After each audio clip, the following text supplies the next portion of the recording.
कैमरे में कैद इन तस्वीरों को देखते बस जाइए। जहां जहां टाइम्स न्यूज का कैमरा जा रहा है, वहां वहां सरकार की अव्यवस्था और लापरवाही की पोल खोल रहा है। तस्वीरें देखकर अंदाजा लग गया होगा कि ये स्कूल की तस्वीरें हैं। नाम है उत्क्रमित माध्यमिक विद्यालय पदमपुर।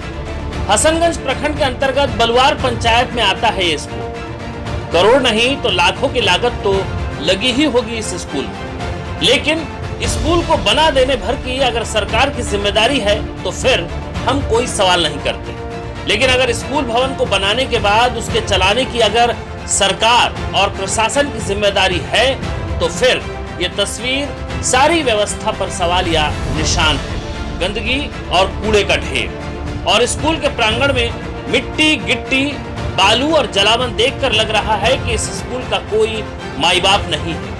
इस स्कूल का इतिहास ज्यादा पुराना नहीं है। 5 साल पहले यानी साल 2015 में इस विद्यालय के भवन का निर्माण हुआ, लेकिन 5 साल में ही लापरवाहों ने इस स्कूल को भूत बंगला बना दिया। प्रभारी प्रधानाध्यापक कृष्णकांत पाठक का कहना है कि 2015 के अप्रैल माह में इस विद्यालय ने अपना कार्य प्रारंभ किया।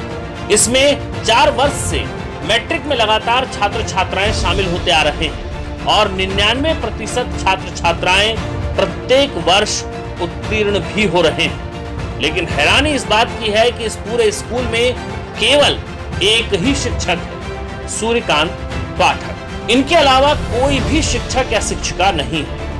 एक ही शिक्षक से इस उच्चतर विद्यालय का संचालन होता है। जब ज्यादा परेशानी होती है तो मध्य विद्यालय के शिक्षकों से सहयोग लेना पड़ता है। फिलहाल वर्ग 9 और 10 के विद्यार्थियों की संख्या 400 से ऊपर है। सर, जहाँ तक बात है कि ये विद्यालय जो है ये 2015 के पहले तक मध्य विद्यालय पदमपुर के नाम से विख्यात था और 2015 में इसका उत्क्रमण हुआ। उत्क्रमण होते ही यहाँ पे हाई स्कूल की पढ़ाई शुरू होने लगी, लेकिन 15 से लेकर के 16 तक यहाँ पे मिडिल स्कूल के टीचर ही सारी गतिविधियों को देखते थे। उसके बाद क्या हुआ सर कि एक शिक्षक की बहाली हुई। अब आप बताएं सर कि एक शिक्षक सामाजिक विज्ञान के श्री सूर्यकांत पाठक जी हैं। अब हमारे यहाँ लगभग 400 बच्चे 9 और 10 में इनरोल्ड हैं। अब 400 बच्चों का भविष्य सिर्फ एक शिक्षक पे निर्भर है। हालांकि जब भी आवश्यकता पड़ती है तो मिडिल सेक्शन से हमारे यहाँ जो भी योग्य शिक्षक हैं जो मतलब उसमें पढ़ा सके हाई स्कूल में, वो जाके समय समय पर सर की मदद करते हैं या पढ़ाते भी। और इसी का परिणाम है कि 2016 से लेकर के 20 तक जो हमने 4 रिजल्ट दिया मैट्रिकुलेशन का, वो रिजल्ट हमने हसनगंज प्रखंड के ही दूसरे विद्यालयों के बनिस्पत बेहतर दिया या हमेशा से प्रयास रहा है कि बेहतर। मौके पर पंचायत समिति सदस्य श्रीमती दुलारी देवी और समिति प्रतिनिधि सदानंद तिर्की भी थे। स्कूल की हालत पर हमने उनसे भी सवाल पूछा, लेकिन सरकार और प्रशासन के आगे वो भी लाचार ही नजर आए। उन्होंने यही कहा कि बिहार सरकार के मुख्यमंत्री से वो गुहार करते हैं कि जल्द से जल्द उच्चतर विद्यालय पदमपुर में छात्र छात्राओं की परेशानी को देखते हुए योग्य शिक्षक की नियुक्ति की जाए ताकि बच्चों का भविष्य उज्जवल बन सके। सरकार के द्वारा 2015 में उत्क्रमित माध्यमिक विद्यालय पदमपुर जो बलवा पंचायत के अंतर्गत आता है, उन्हें सरकार के द्वारा और हमारे अभी के जो डिप्टी सीएम है श्री तारकेश्वर प्रसाद के अथक प्रयास से यह विद्यालय 2015 में स्वीकृति हुआ है।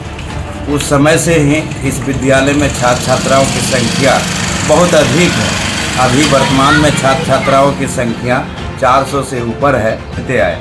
लेकिन दुखद इस बात की है, सरकार से हम जनप्रतिनिधि होने के नाते बहुत बार मांग किए थे कि अभी 2015 से एक ही शिक्षक जो श्री सूर्यकांत पाठक जी ही कार्यकाल चला रहे हैं, उन्हें फॉर्म फिलअप करने में, रजिस्ट्रेशन करने में या नामांकन करने में काफ़ी कठिनाई होती है। तो उनके तहत जो मध्य विद्यालय पदमपुर के एक शिक्षक हैं जो ओझा जी हैं, वह उनके मदद करते हैं और इसी तरह से जो है यह विद्यालय चल रही है। सवाल गुहार और मनोहार का नहीं है, सवाल है सिस्टम का। सूबे का शिक्षा विभाग आखिर सो क्यों रहा है? क्या ये उनकी जिम्मेदारी नहीं है कि वो वक्त वक्त पर हालात का जायजा ले, स्कूल में बच्चों की संख्या के आधार पर शिक्षकों की भर्ती भी करें। क्या इसके लिए भी सरकार को बड़े बजट की आवश्यकता है?